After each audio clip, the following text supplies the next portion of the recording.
সকলোকে ৰাণী বাইদেউ ইউটিউব চেনেললৈ স্বাগতম। আজি মই আলোচনা কৰিম আহিব লগা আসাম টেট 2021ত ইংলিছৰ কিছুমান কুৱেশ্যন এনসাৰ কেনেকুৱা ধৰণৰ কুৱেশ্যন আহিব পাৰে তাৰ কিছু আভাস দিম। এতিয়া চাওঁ আহোঁ ইণ্ডাকশ্যন মেথড আৰু ডিডাকশ্যন মেথড।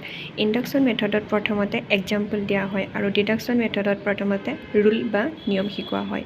ইণ্ডাকশ্যন মেথডত প্ৰথম উদাহৰণ দিয়া হয়, যেনে যদি চাইল্ডক শিকাব যায় তেতিয়াহ'লে ৰাম হৰি যদু বৰ্ডত লিখি দিলে ৰাম হৰি যদু, বা কিছুমান নদীৰ নাম লিখিলে ব্ৰহ্মপুত্ৰ গংগা। তাৰ পিছত আপোনালোকে ক'ব যে এই নাম বুজোৱা শব্দবিলাকেই হৈছে নাউন। গতিকে প্ৰথম আপোনালোকে কি দিলে? এক্সাম্পল দিলে। ধৰিব পাৰিছে? ইণ্ডাকশ্যন মেথডত প্ৰথম এক্সাম্পল দিব লাগিব যে হৰি যদু মধু সেইবিলাকৰ নাম লিখিলে আৰু সেইবিলাকৰ নাম লিখাৰ পিছত বৰ্ডত কি লিখিলে যে এই নাম বুজোৱা শব্দবিলাকে হৈছে নাউন। ঠিক আছে? তেনেদৰে ডিডাকশ্যন মেথডত প্ৰথম আপুনি কি শিকাব যে নাম বুজোৱা শব্দবিলাকে হৈছে নাউন। উদাহৰণ যদু মধু ব্ৰহ্মপুত্ৰ গংগা ইত্যাদিবিলাক। গতিকে ইণ্ডাকশ্যন মেথডত প্ৰথম উদাহৰণ শিকোৱা হয়, উদাহৰণৰ পিছত সংজ্ঞা দিয়া হয়। কিন্তু ডিডাকশ্যন মেথডত প্ৰথম সংজ্ঞা বা নিয়মৰ পিছত উদাহৰণ দিয়া হয়। ঠিক আছে?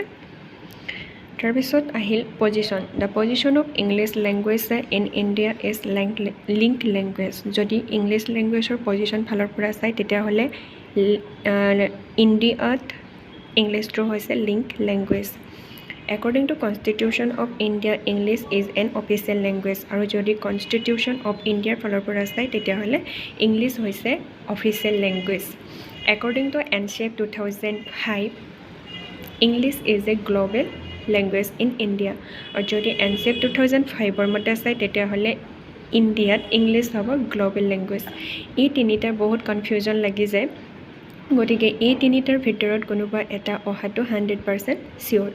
আগৰ কুৱেশ্যন পেপাৰবিলাকতো অহা দেখা যায়, চিটেটতো বহুতবাৰ আহিছে। গতিকে মনত ৰাখিব যে পজিশ্যন ফালৰ পৰা ইণ্ডিয়াত ইংলিছ হৈছে link language. According to constitution of ইণ্ডিয়াৰ মতে ইংলিছ হৈছে অফিচিয়েল লেংগুৱেজ আৰু NCAP 2005ৰ মতে ইংলিছ হৈছে গ্ল'বেল লেংগুৱেজ। ঠিক আছে?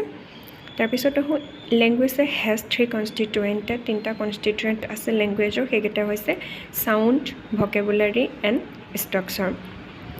তাৰপিছত এটা main topic process writing approach. এটা প্ৰচেছ ৰাইটিং এপ্ৰ'চটো হৈছে বটম আপ এপ্ৰ'চ, অৰ্থাৎ প্ৰচেছ ৰাইটিং ফাৰ্ষ্টতে কি শিকাব লাগিব? ABCD শিকাব লাগিব। তাৰপিছত কি শিকাব লাগিব? সিহঁতক ৱৰ্ড বনাব শিকাব লাগিব। ৱৰ্ড বনোৱা শিকোৱাৰ পিছত সিহঁতে চেণ্টেঞ্চ মেকিং কৰিব পাৰিব। চ' প্ৰচেছ ৰাইটিং এপ্ৰ'চটো হৈছে বটম আপ, অৰ্থাৎ তলৰ পৰা ওপৰলৈ। ঠিক আছে? গতিকে এইকেইটা ভেৰি ভেৰি ইম্পৰ্টেণ্ট বুলি মই ভাবোঁ। তাৰপিছত কিছুমান এনেকুৱা দিয়া থাকিব, শ্বৰ্ট ফৰ্মত দিয়া থাকিব, তাৰ ফুল ফৰ্মটো কি লিখিব আহে। গতিকে CALM ষ্টেণ্ড ফৰ তেনেকৈ আহিব। 4টা অপশ্যন দিয়া থাকিব, গতিকে এইখিনি মনত ৰখাটো খুবেই প্ৰয়োজন। CALM cognitive advance language proficiency. BICS stands for basic interactive communicative skill. LAD stands for Language Acquisition Device. PSRN stands for Perceptual Skill, Reasoning and Numeracy. CLIL Content and Language Integrated Learning. LAC Language Across the Curriculum. TPR stands for Total Physical Response. TBLT Text-Based Language Tracing. CBLT Competency-Based Language Teaching. IDEA stands for Individuals with Disabilities Education Act.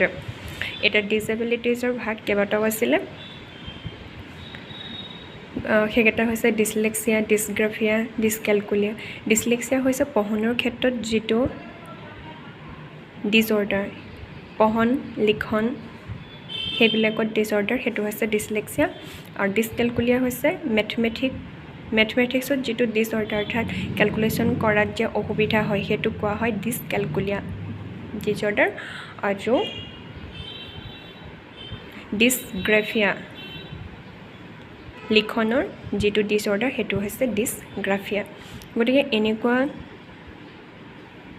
Short ফৰ্মখিনি ফুল ফৰ্মত কি হ'ব আমি মনত ৰখাটো অতি দৰকাৰ ইয়াত চাওক এটা LAD language acquisition device LAD এই লেংগুৱেজ একুইজিশ্যন ডিভাইচটো কোনে উদ্ভাৱন কৰিছিল নিশ্চয় আপোনালোকৰ মনত আছে নন চামস্কি নামৰ এজন